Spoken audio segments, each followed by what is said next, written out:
Hello, everyone. This is Frank Quinn from Heritage, Ohio. Welcome to our second of our two Preservation Month webinars. So happy to have you here today. And today we're getting into a little bit more of the nitty-gritty of design review boards and maybe pulling the curtains back a little bit more on sometimes how things can go wrong. But we have a couple speakers today who have a lot of experience in taking how those things can go wrong and maybe getting things back on track. So I am excited that we have Sam Perry from the city of Oxford and Mary Church from the city of Ashtabula who will be presenting today. Couple housekeeping items that I'd like to share with you. We are currently in the midst of our Preservation Month photo contest. We have 5 finalists this year, and I would like to encourage everyone on the webinar today to go vote for their favorite. And the way to do that is to go to heritageohio.org, go right to our homepage. You'll see at the top of the page a blog post. Click or tap on that post and that'll take you right to the voting. So the person with the most online votes wins our Preservation Month photo contest, and they receive fame and their winning image on a future cover of Revitalize Ohio. So I hope you will help us in figuring out who that winner should be by going over there and voting. Would also like to remind folks that coming up in July, there's this very special event happening in Cincinnati. The National Alliance of Preservation Commissions holds their special nationwide conference every couple years, I believe it is. And this year they are in Cincinnati. That is happening in July. I believe it's July 13th through the 17th. So I would encourage everyone who has any sort of involvement on a regular basis with a design review board to check that out. And if you can afford it, go ahead and sign up for a couple days and join us in Cincinnati. There is such great information that is shared at the NAPC forum, and you will come away with great ideas, maybe some great strategies to take on some issues in your community. Would highly recommend that. So I think that is it on announcements. Before I turn this over to Sam to start with, sometimes GoToWebinar misbehaves. I know it does that always, or well, it does that sometimes for me. And I've gotten a bad reputation, but it's not my fault. It's always GoToWebinar's fault. But what I found is that an easy way to sometimes deal with those issues is to just log out of GoToWebinar and then log back in. Kind of teaching it a lesson, threatening it with going away, and sometimes that seems to do the trick. So I think the machines really are getting smart and starting to take over. So they're take that for what it's worth. Anyways, before I go too far off the rails, I'm going to turn it over to Sam.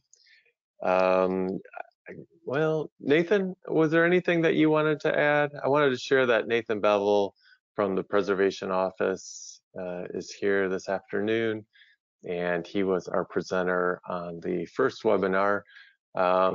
Today, I think he is here to lurk perhaps, and maybe to help with questions at the very end.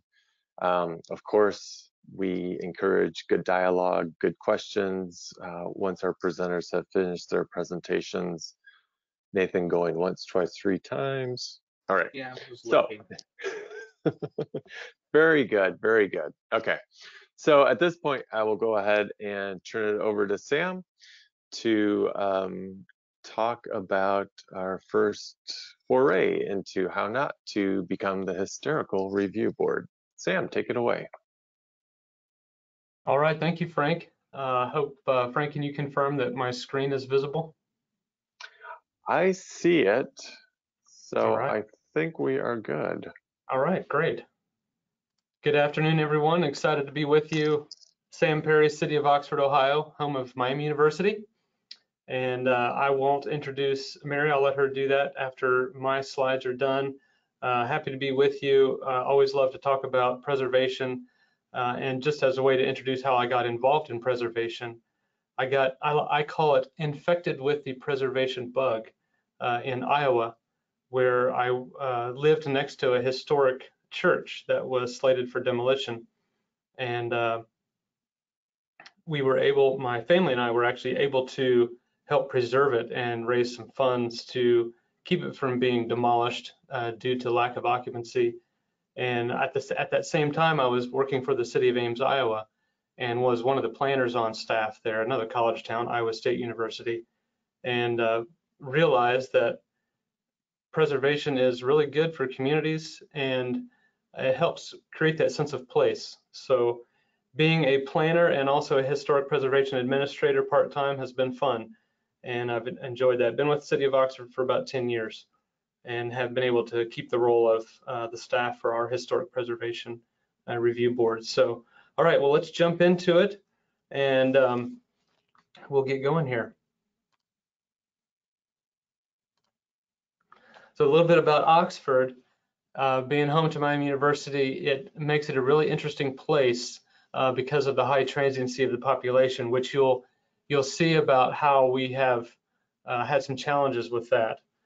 Because of the lack of owner occupancy, it's very largely absentee owned from the property owners in the area.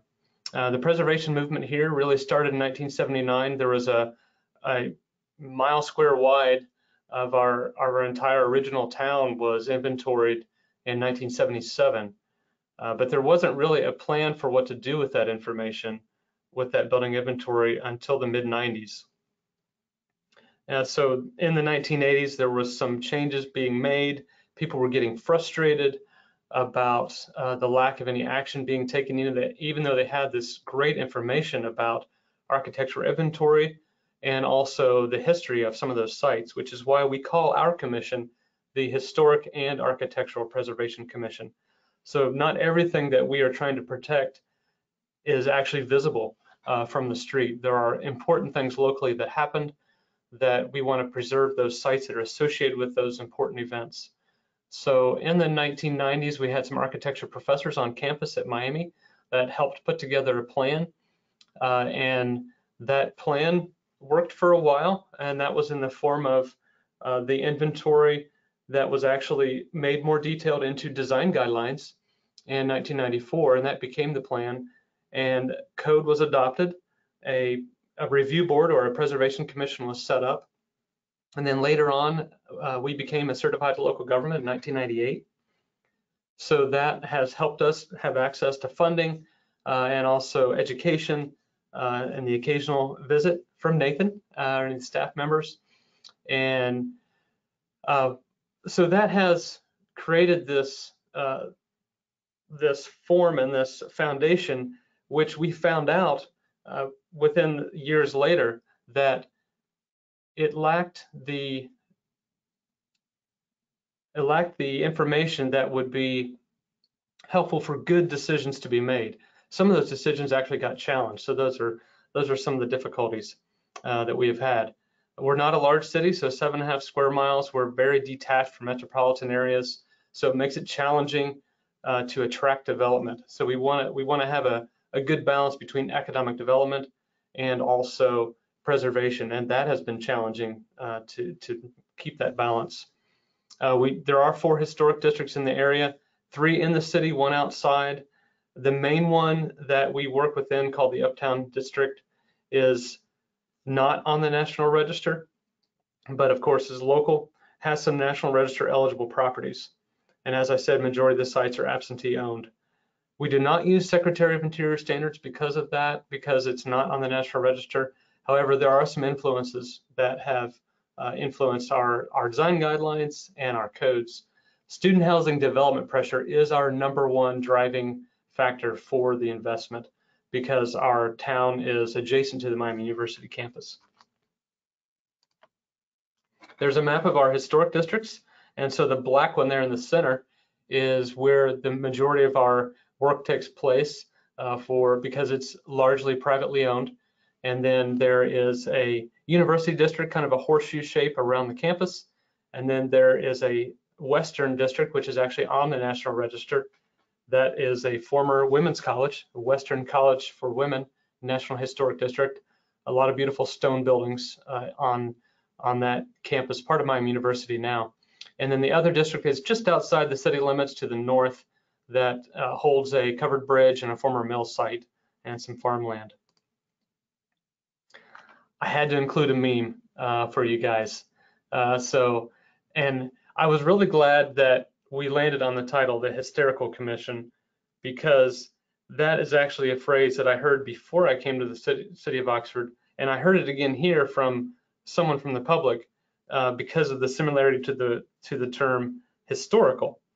And I wasn't sure where that came from, but as I continued working in the field, I realized that there was some confusion, there was a lack of trust, and there wasn't an appreciation many times from, especially not the applicants, but to some extent even supporters of preservation or folks that appointed commission members. And our job, we found out later, was to remove some of that mystery or that hysteria, if you will, to make it more predictable.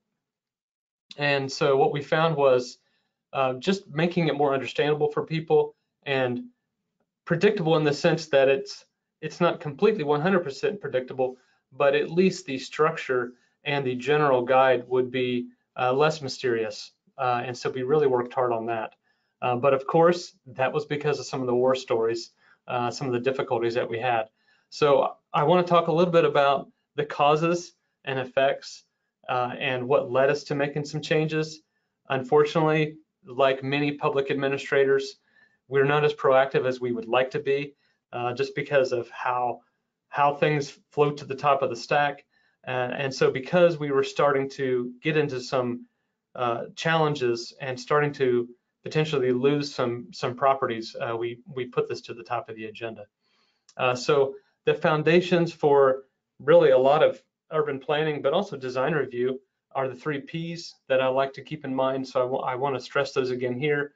So program, project, policy just helps us remember as administrators to think about the ways that our audience can interact with and engage with preservation. So we'll talk mostly about the procedural side of things, but the general public is mostly looking for the projects. Do I see is this what my community should look like? Is this what I want it to be in the future? And they're not that concerned about procedures, but we all know that's what we need to do. We need to do that part of it. And then the policy has a lot to do with how our elected officials and to some extent our appointed officials are interacting with people that might complain about how our commission or our design review operates. Is there really community support for that? Do we need to do a refresh on that policy? And we'll get into those things. So that's just kind of the basic agenda that I wanted to go over. So the photo on this slide is a photo of a building that had grant money that was actually through CDBG many years ago to remove the stucco from this building. And then later on, about 10 years later, the owner of the building, which is a national fraternity, the fraternity was founded in the upstairs of this building. They decided they no longer wanted the rear portion of the property, which was about 2/3 of the property.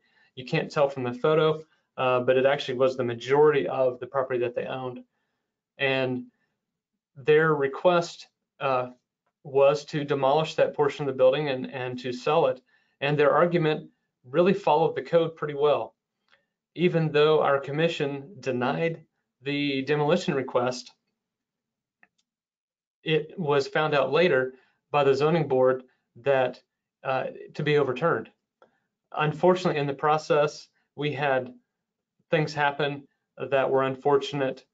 We actually had to redo the meeting because we had a recording failure, knowing that it was going to be denied. So that was extremely frustrating to staff and the commission members and even the applicant. So the applicant utilized the code, which said that if the building could not be made could not be modernized to modern building code. If the cost of making that modernization was more than the value of the property, then a demolition could actually be approved, and an appropriate replacement could be landscaping. That was not the intent of the code, but there was a loophole found that our zoning board agreed with the appeal and ended up granting the demolition. So our design review board, our Historic Commission, then lost their ability to have influence on the design. So the left small section of this building was the alteration or the addition that was added. It turned out to be relatively appropriate. But the point of the process was, or the reason I bring this story up, or this war story, is to illustrate that we have the opportunity to take something that did not turn out well, take that challenge and turning it into an opportunity, which is what we did. And updating the code was something that we really needed to focus on. We weren't sure how to do that, and we spent some time really focusing on that. And we did have an attempt several years prior to this that failed, that was attempted to making the code more stringent. And what we found out was that we needed to do other things as well. We needed to spend time on policy and community engagement before we started amending the code. A couple photos here are some, what many would argue, were success stories. The top one on the right, unfortunately, has been vacant. It led to some of the work that we have done also.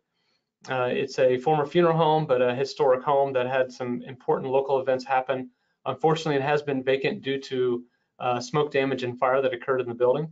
And it has been preserved and somewhat stabilized as a result of the code updates, which required there to be a determination on a new phrase that we used about the fair market value. So no longer using a complete reliance on the applicant's proposal and reasoning, but also allowed the city staff to use an outside appraiser or a code official to determine if the analysis that was used was legitimate. The other thing that we found was that we needed to move our code into the land use regulations with the rest of the zoning code. It was in a separate chapter. So this was part of that overall movement that we were seeing over the past 3 decades, that preservation was becoming mainstream, and we no longer needed to argue for it. We just needed to take that legislation that had been passed many years ago and modernize it. And that's what we worked towards. And when we did end up hiring a consultant, as we spent the time going through, what we determined was it was actually written with assuming that preservation was the intent of the applicant. And what we're finding was that's actually not what the intent was from the applicants, was to alter and demolish. And so a natural outcome of that was that there would probably be a way to find a loophole.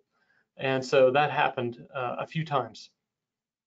An attempt to demolish this building did happen in 2005, and it did not happen in 2020 after the code had been updated in 2019. So our hope is that it would still be restored and preserved. There was a approval for it to be replaced because the fair market value was determined to be less than the repair cost, but at least that process was upheld. Lower on the right there is our police station, which is a WPA project from the 1930s that replaced the original town hall. And if it hadn't been for the code updates and the inventory, which I'll get into, that was done, it's possible that some of the features of the restoration, especially the windows, would not have been done to the level of detail that they were. As I mentioned earlier, we do have a lot of pressure for development because of student housing. So you can see now that our town is much more vacant. This is a current photo because Miami is on summer break. This photo here shows that we do have a mixture of both new and older construction, original buildings. And so We actually have a term for those newer buildings that we call revivalist within our inventory. There are some vacant lots. The one on the lower right is actually the home of a former gas station for many, many years, and the site of the marriage of Benjamin Harrison and Caroline Scott Harrison. Benjamin Harrison was a president of the United States. The building has been named the Caroline Harrison Building. And so while the public is not widely supportive of the bulk of this building, it does have the materials and the design that were found to be appropriate by our commission. And the owner did make the effort to name the building according to the important event that happened there, even though the building where the important event happened was long since gone prior to the gas station. We did use a consultant to update our code, and that they looked at other cities for that, but it ended up being something that we really needed to draft on our own.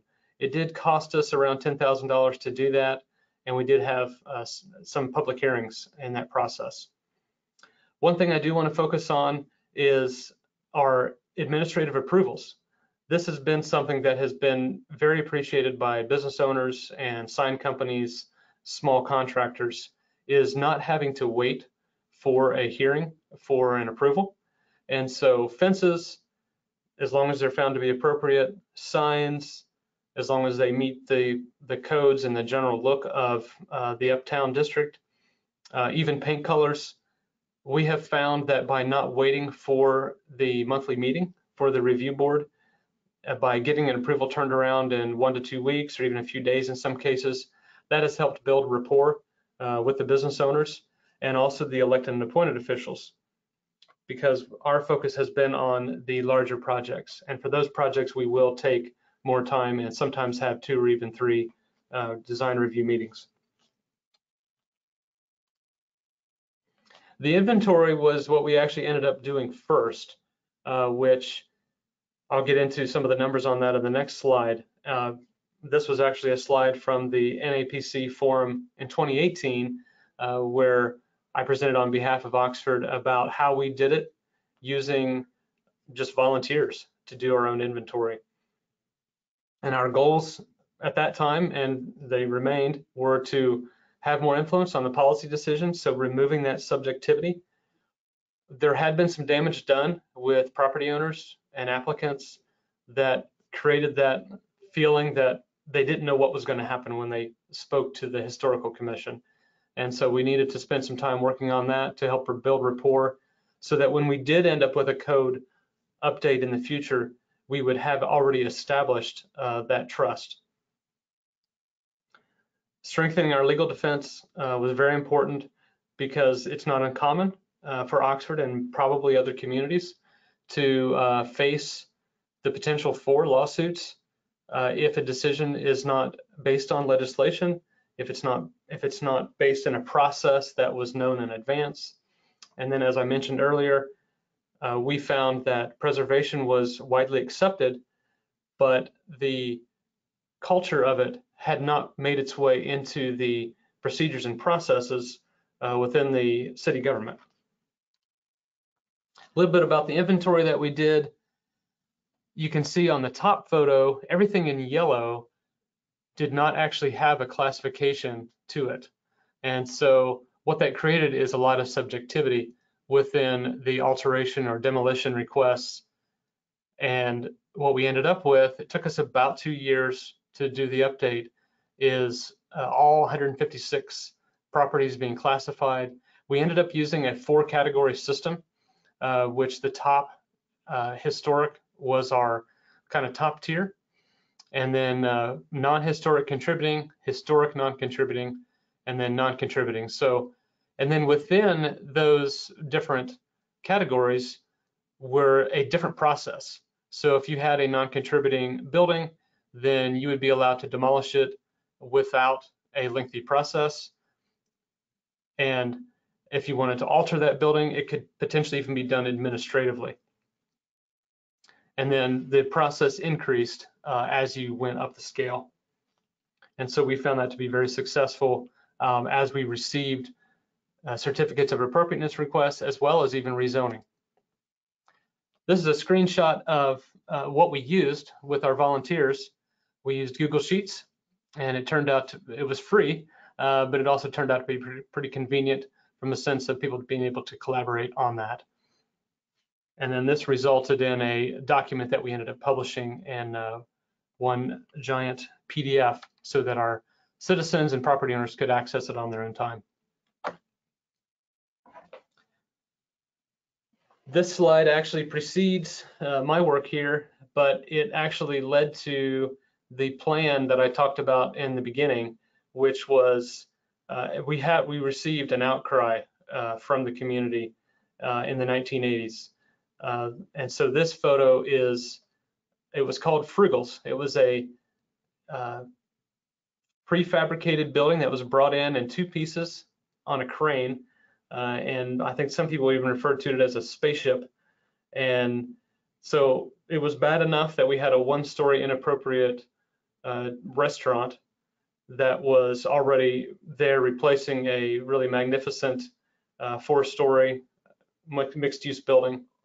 So when the pod or the spaceship was added in the 1980s, the citizens actually boycotted the building, the business, and it eventually closed. And I don't know if it closed due to lack of patrons or there was an overall business model issue, but it did go away. And now that property is filled in. So that was an earlier phase of a iteration of the maturing of preservation culture in our community that eventually did work its way into better updates, but it still didn't have what it really needed, which is what we've done over the past few years with a more predictable outcome. And so as it goes with any kind of public administration, you have these pendulum swings, these ebbs and flows that have a lot to do with the individuals who are in charge at the time, who are on the commission, who are on the council, and those types of things. So we worked hard to do outreach. And as with many public engagement opportunities and outreaches, we did not get a lot of response. However, we did document everything that we did. When we did our inventory, we sent US mail letters to all the property owners, letting them know that we were inventorying their buildings. We were setting up categories for their buildings to better inform future decisions on how their buildings could be altered or demolished. And we got a few responses and a few attendees, but very few turned out.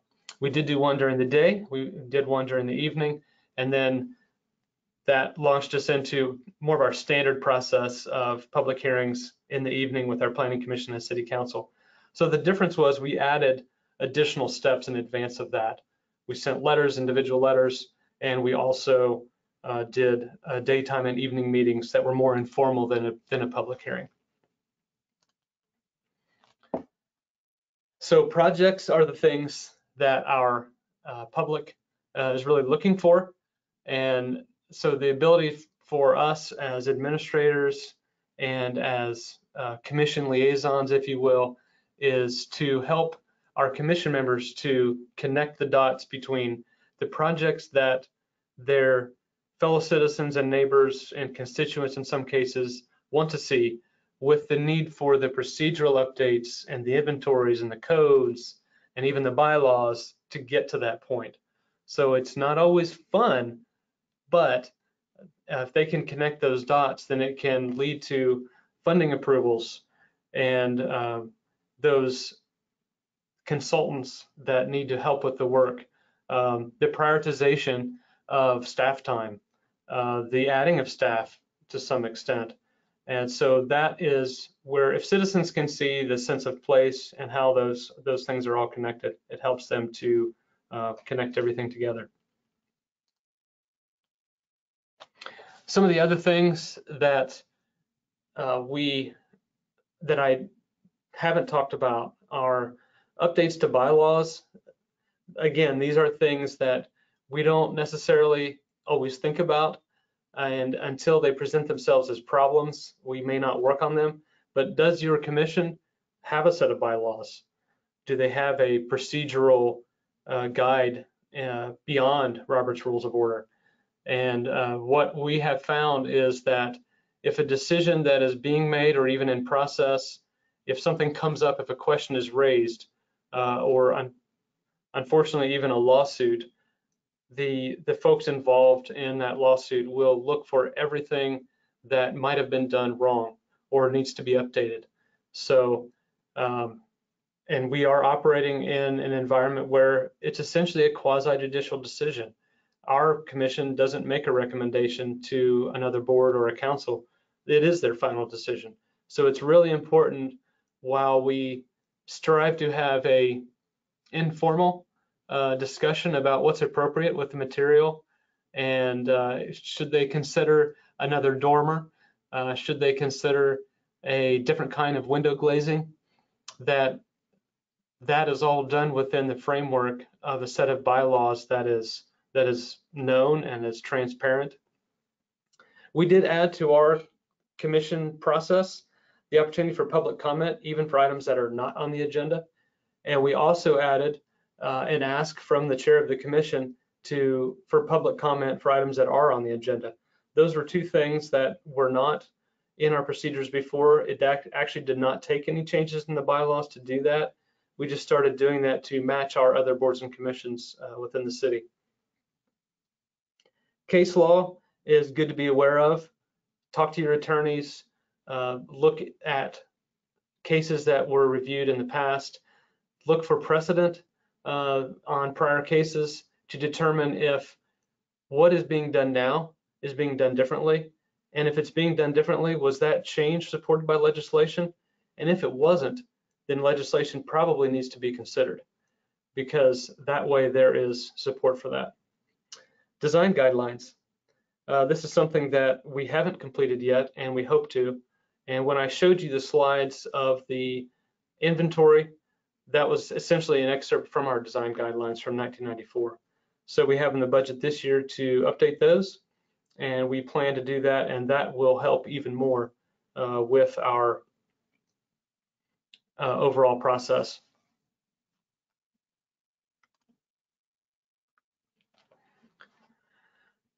I had to include a Sherry Arnstein letter of citizen participation just to kind of give you a overall perspective on this. Isn't used very often, and it's definitely changed a lot from how we engage with folks now.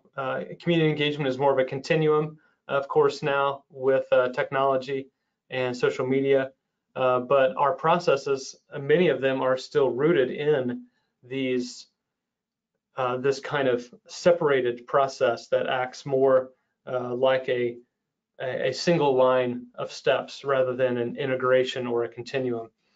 So at the bottom there is kind of the top-down approach of we make decisions without input, and the very top level being where there's a very lengthy process for community engagement every time that a decision needs to be made.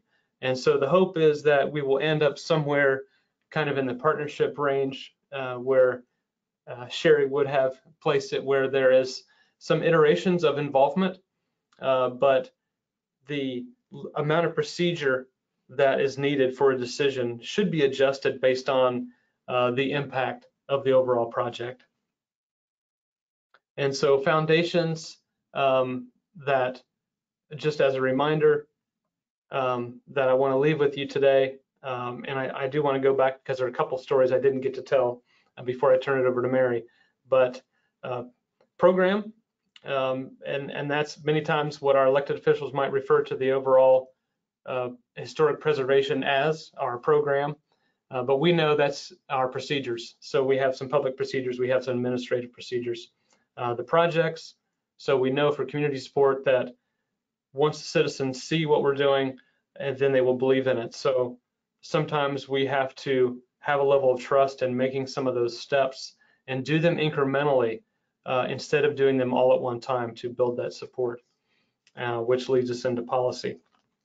I am going to go back because there are a couple that I did not get to talk about on these on the updating of the inventory. This was a success on the top. This was a bungalow that was not approved for demolition immediately after the inventory and the code was updated. Immediately to the left was an almost identical situation with another house that was approved for demolition and replacement. So, and I'm sorry I don't have the photos of both, but the illustration here is that there was very little pushback from the applicant, and really from very few of the commission members, but the change was inventory and code. The process was predictable, the code was updated, and even though there was some desire from the applicant to demolish the building, and they even cited reasons for how the building was out of date and how there were cracks in the foundations and how the electrical system was outdated and unsafe, and all of the things that prior to the code and the inventory, there would have not been any way to contest those. Now there were. And so even in the phase of a pre-application where a decision was not even rendered or voted upon, the applicant actually decided not to proceed any further. And so that small building ends up being preserved there today. So you can see how there's been some changes in the area with the two buildings on either side, and that one remains. The lower right is actually a one-story bank, mid-century bank that is on the western edge of our historic district. It was the subject of a rezoning request. And even though it wasn't a demolition request, in the rezoning process, our planning commission referenced the historic preservation policy changes and determined that if this rezoning would have been made to a higher density with more uses, more intense uses, it would have likely led to a demolition request. So again, we have a situation where the changes in the code and the inventory helped to inform the decision makers, not even the ones on the Historic Preservation Commission, that the community had value in this building. And it resulted in at least a temporary preservation. And I'll jump forward to our kind of final meme here. And we have to know our audience on the work that we do in preservation policy. So whether it's a policy that we're adapting, influencing, implementing, or whether it's our overall program or it's an individual project, we have to try to understand where people are coming from. So are they the applicant or the developer that thinks we are only just opposing all the time? And the answer to that is no, because we want to have some dialogue before a decision is made. And do those people know that sometimes we feel like we're buried in paperwork? No, they don't realize that. But we do need to let our elected officials and our colleagues know that it does take some procedure to get to a decision. But if they understand the why, then that will help us support that. The what my friends think I do, it does feel that way sometimes, and we do as administrators learn a lot more about the details of materials than maybe we thought we would ever know, but it does get us out of the office, and that makes it fun. So with that, I will end, and there's my contact info, and be happy to answer any questions after we conclude with Mary's. Thank you. Thanks, Sam. That was great. We'll turn it over to Mary now.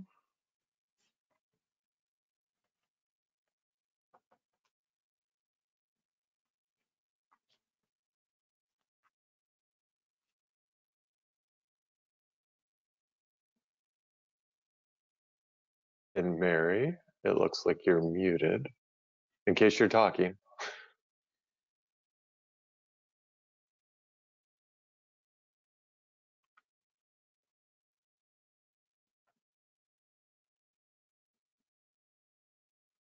Okay, can you hear me now?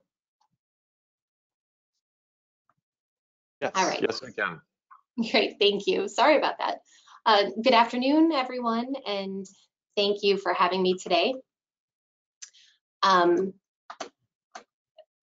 have been with the City of Ashtabula for 16 years, spending the last 7 years as Assistant Director, in which I work closely with the Historic Preservation Commission, and I attend all meetings and am often the first contact with the developer or resident that is coming to the board.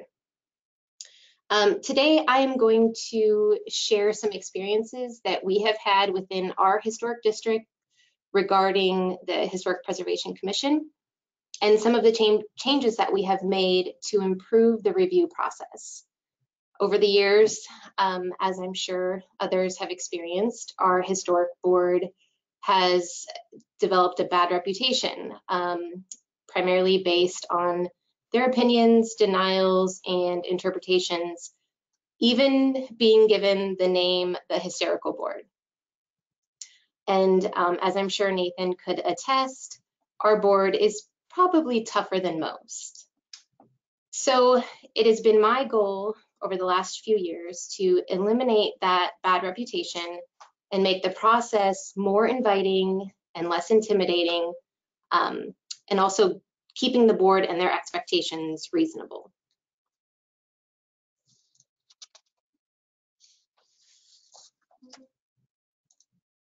There we go.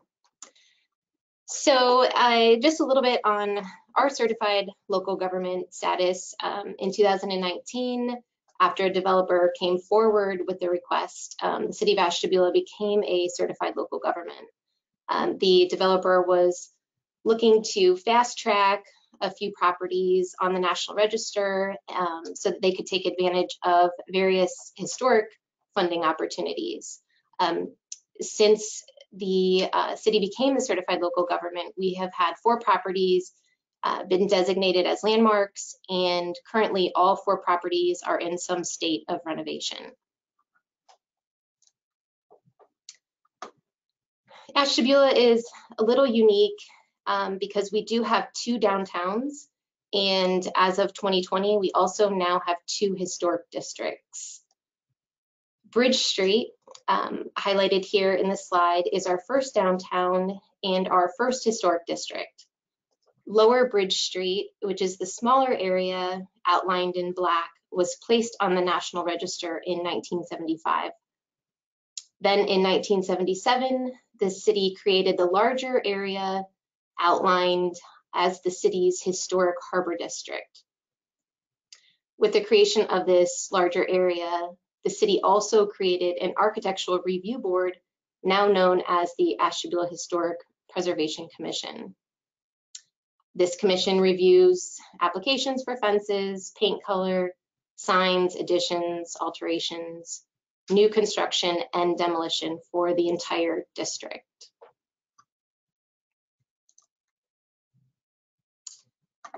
This is our second historic district, which was just added to the National Register in 2020. And we have yet to create design guidelines for this district, but they will be coming soon. And this is the Main Avenue district, which is our second downtown, which is located uptown. So now I'm going to go into a few issues that we have encountered here in Ashtabula and how we handled them and what we have learned from them. So my first example is this new walkway and railing that you see in the picture. This building is on Lower Bridge Street and is on the National Register.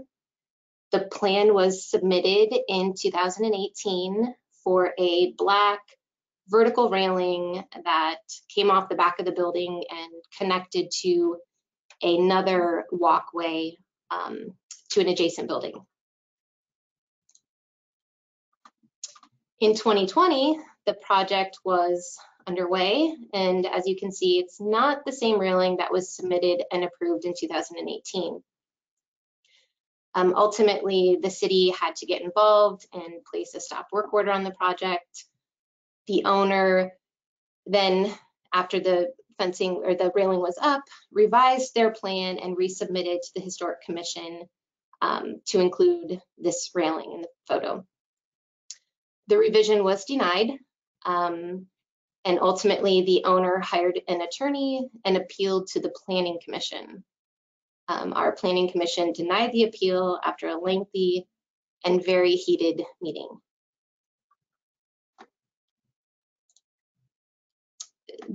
These photos just kind of give some rationale for the denial. These railings are all located in the immediate vicinity of this building. Actually, the bottom left, the larger picture, is the walkway that walkway was actually going to connect to. So as you can see, they all have the vertical railing look. And here is the final outcome. Everyone seems to be happy with the results, of course, with the exception of the owner that is out the money from the originally installed fencing and his attorney fees. So what we learned from this is that we need to keep better track of the certificates of appropriateness that are issued and whether or not the projects have started. We do need to have any projects that have not started within 12 months come back and reapply. And this is just so that everyone remains on the same page. Oftentimes, materials change, pricing, supplies are not available, as we all know in today's day and age. So having them come back after the first 12 months are up is critical in not creating those ill feelings between the board, the city, and the applicant.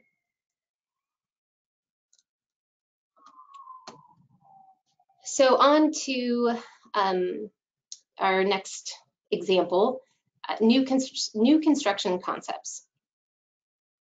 The city of Ashtabula, specifically the historic Harbor District, has been lucky enough to have a ton of new construction developments in the last few years. After the first development went up, we decided it would be beneficial for all involved to start implementing a preliminary design review. We have two board members, myself and the applicant, sit and discuss the project. Preliminary designs and colors are reviewed, and board members are given the opportunity to make comments and suggestions with the applicant in a more informal setting. And here in this slide are the designs submitted for new construction prior to that preliminary review. Following the preliminary review and the suggestions and recommendations made by board members, the design concepts here were submitted. Obviously, these are just some stock photos, but the board did end up having some comments regarding these and made some adjustments, but you can see that these have much greater detail than those previously submitted. And here are two of the houses that have been built so far with this same applicant. Had the developer submitted his original concepts that were presented to the full board, he would likely have just been denied. The preliminary design review has helped this project through the approval process. This developer had a great experience with the board, and he really appreciated the process. Having that sit-down casual conversation is less intimidating, and the comments and suggestions are often, they appear to be less offensive to the applicant. And maybe this is where the board gets the bad reputation. It often appears to the applicant that they're just picking apart their project in a formal meeting, and they don't take that very well. as previous developers that did not have preliminary design reviews, they don't necessarily have the same feeling about the board and their process. And I think that's due to missing that casual conversation piece.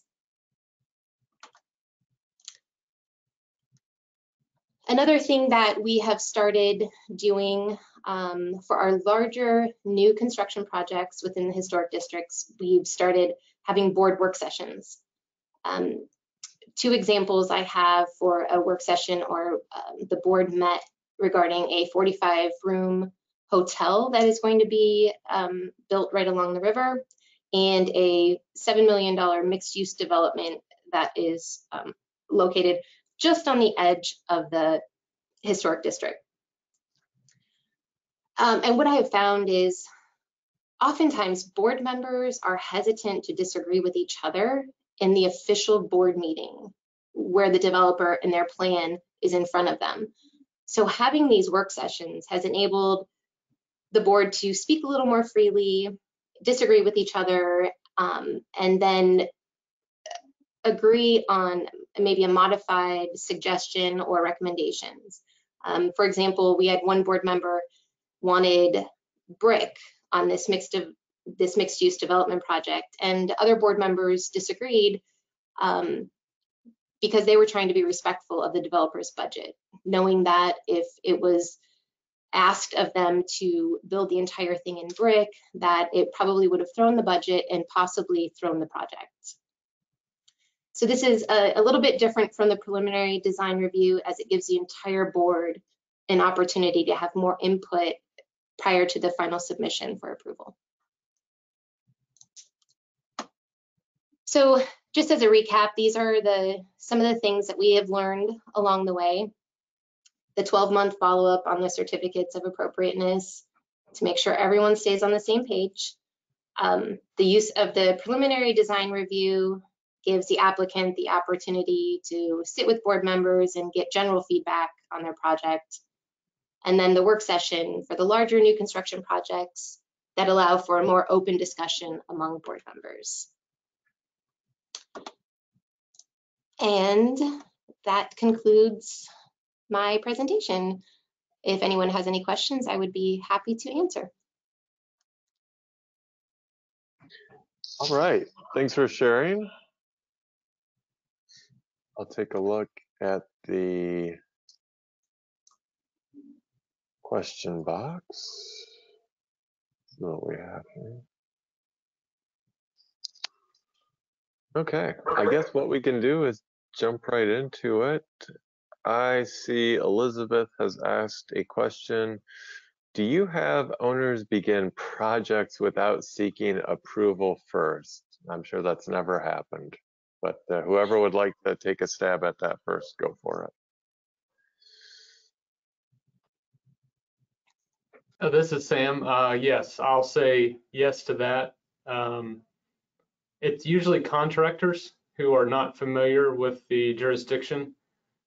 Contractors that are familiar are usually pretty good about checking, but the majority of the problem that we have, and actually Mary and I chatted about this prior to the session, are from the local folks who should know better, that they will start a project, even if it's not a very big project, knowing that they should get some type of permit first or certificate of appropriateness, and hope that no one catches them. So both of us, yeah, obviously we have had to stop them and let them know and remind them what the process is. Yes, I agree with everything, excuse me, Sam said. I more often than not find it's the local guy that is, we call them weekend warriors. They try to get the projects done over the weekend. So on Monday, it's complete, and they expect us to just kind of say, oh, well, it's already done. So it's a little difficult, and we try to be accommodating, but at the same time, we have to enforce our rules, otherwise we lose our historic integrity. Yeah, and so Elizabeth, if you have anything you would like to add or expound on the question or bring it to a certain project, feel free to do so. In the meantime, I'll move on to Samantha. Samantha asks, how does a work session work with open meetings law? And oh boy, we kind of have that comboed with, do Ashtabula's work sessions meet open meeting laws? And is the work session advertised as public meetings? So I guess, how does that work with a work session within the context of open meeting requirements? So it's still an open meeting, but fortunately, we don't have any public attendance unless it's somebody that's actually on the agenda. So does that mean that no one ever attends from the public, or the public is not allowed to attend? No, the public is allowed to attend, but they don't attend. And when we do have a work session, the developer is not there.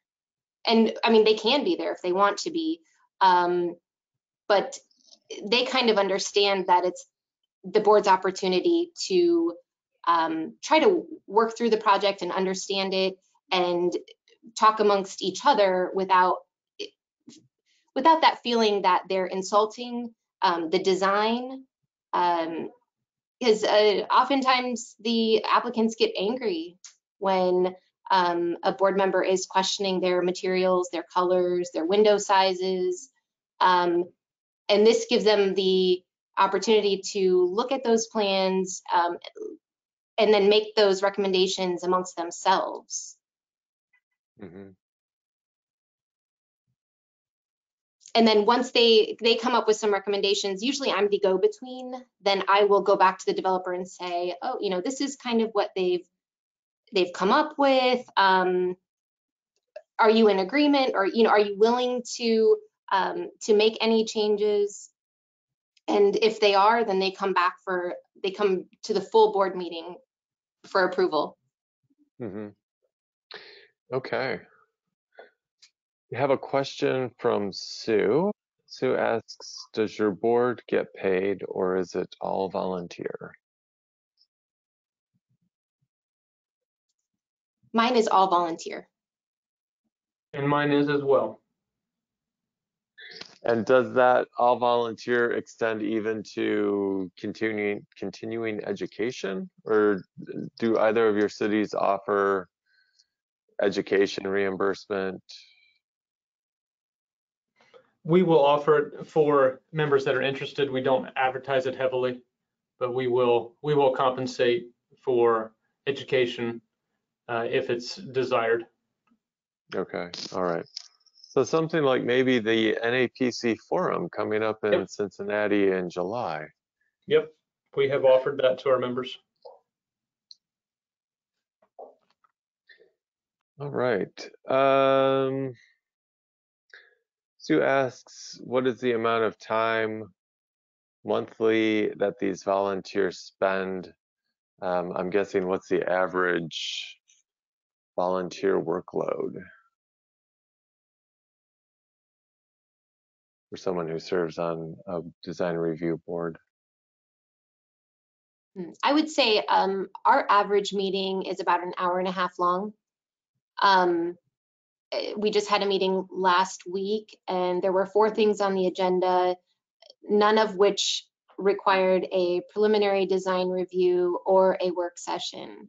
So I would say that month was roughly an hour and a half, not including any of the time that they spent reviewing the applications that were sent to them prior to the meeting. Okay. And mine are about the same.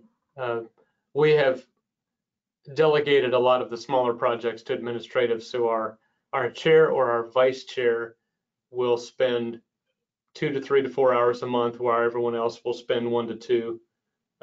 That's not including reading all of the information in the packet in advance, but just the meeting time itself. Mm-hmm. Okay. All right. Let's see. Jim asks, do you have qualifications for members? So Oxford requires an architect and someone with either history or art in their education. And then Oxford also requires a local property owner within at least one of the historic districts that's on the commission. But everything else is kind of general interest, and that's really the extent of it. Okay. Our requirements are the same. I believe our code requires somebody with architectural background, somebody with a historic background, and I think ours even says as they have to be a resident of the city. In my case, the architect that I have on the board is not a resident, and because I have very low interest in people being on this board. Mm-hmm. Okay. Right. And I'll, Frank, jump in here that just for the sake of certified local government, requirements are as available in the community to professional members. Usually that's history and architecture. Occasionally there are a few other professions that are included by the Park Service.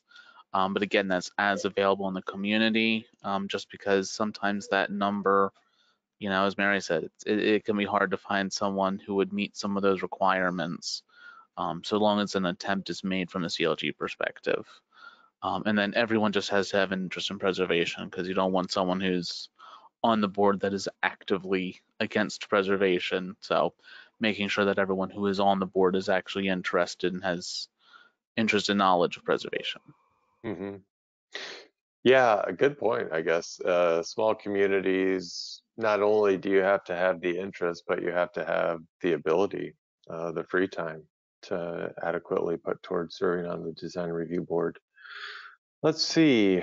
Jana asks, again, along the same lines of prior question, are the work sessions advertised where the public is made aware they are happening? I'm guessing that answer is yes, but I'll let Sam and Mary answer that directly. Yes, ours are listed on our website, on our calendar. We have a pre-application, but it's part of a regular meeting, and the applicant is allowed to speak. So kind of similar in the sense that it's more informal and no decision is made at that meeting. So kind of similar to Ashtabula, but in the fact that it is a discussion, but the difference being is the applicant is present. One thing we don't do that we have considered is notifying residents in the area or putting a sign on the property. We do not do that like we do for zoning hearings or conditional use or other land use decisions.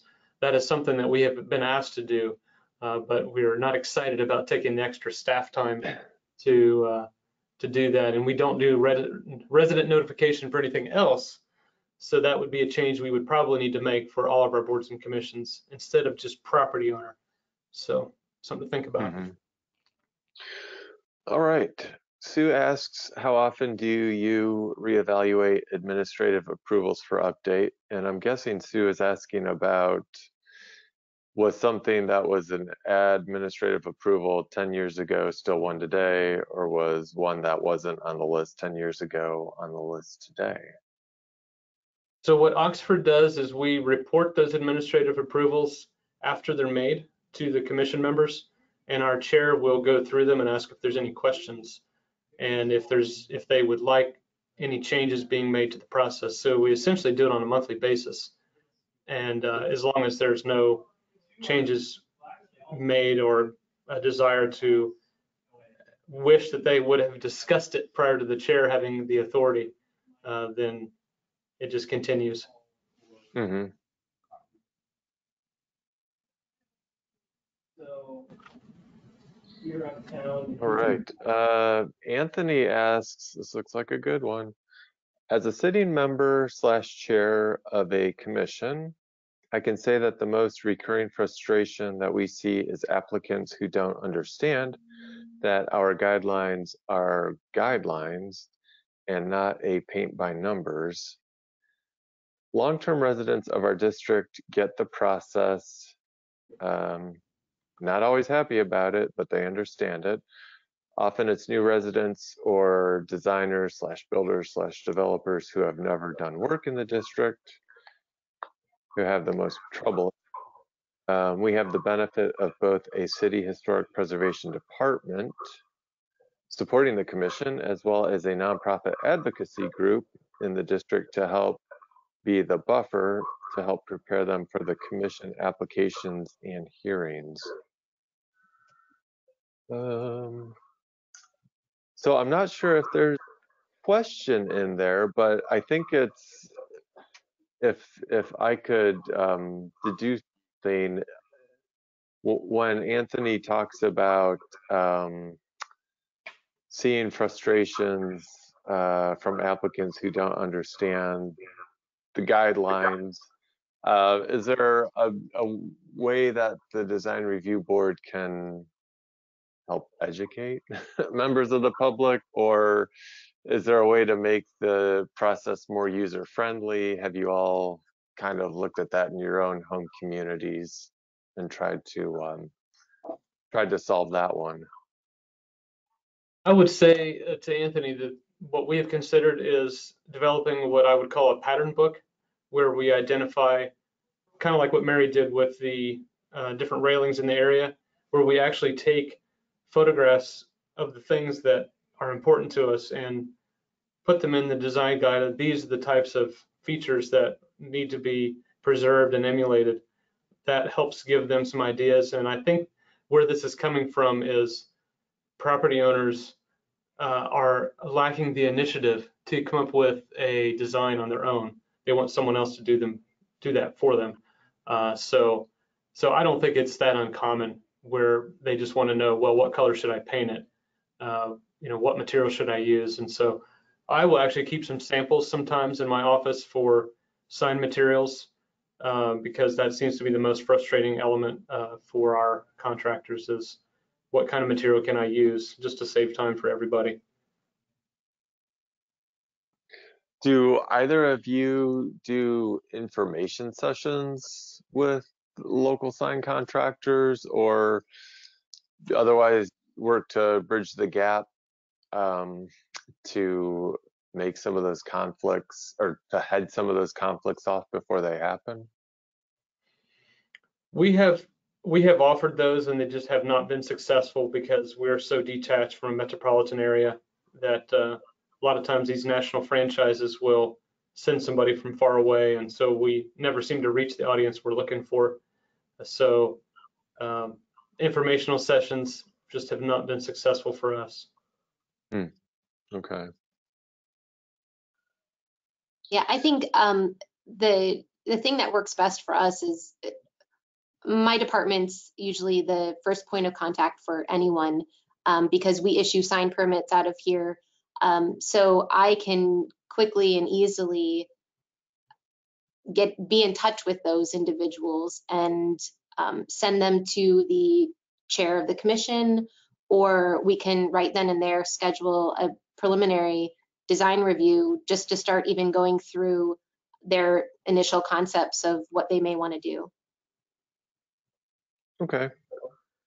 Another piece of advice I would offer, Frank, to that would be to have the frontline staff in the office be able to send by email examples of previous approvals for similar types of permits and certificates.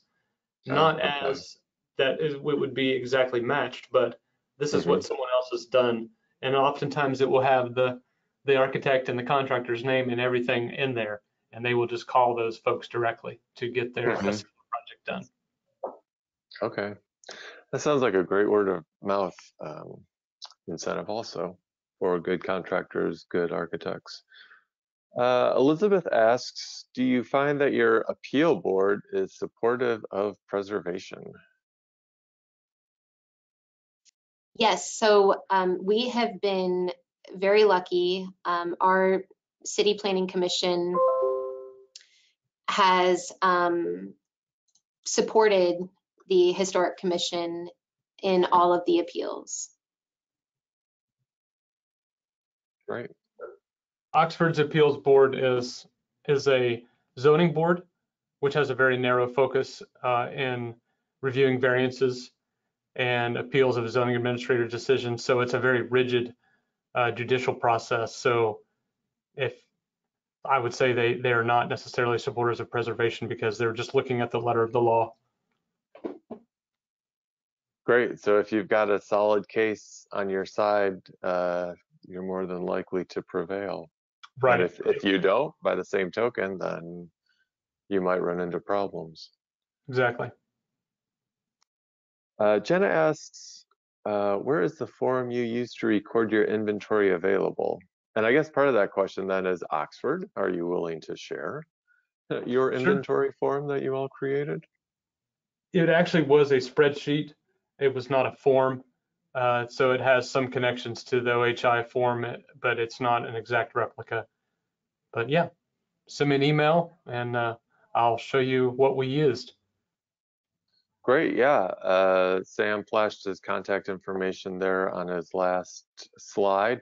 If you didn't get that, all of our attendees today will receive the link to be able to access this presentation, replay it, and you can check out contact info for our presenters there.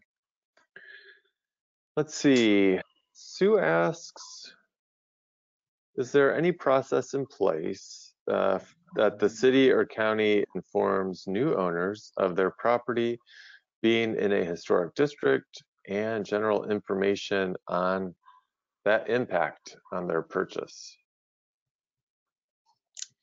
So for me in the city of Ashtabula, unfortunately, no.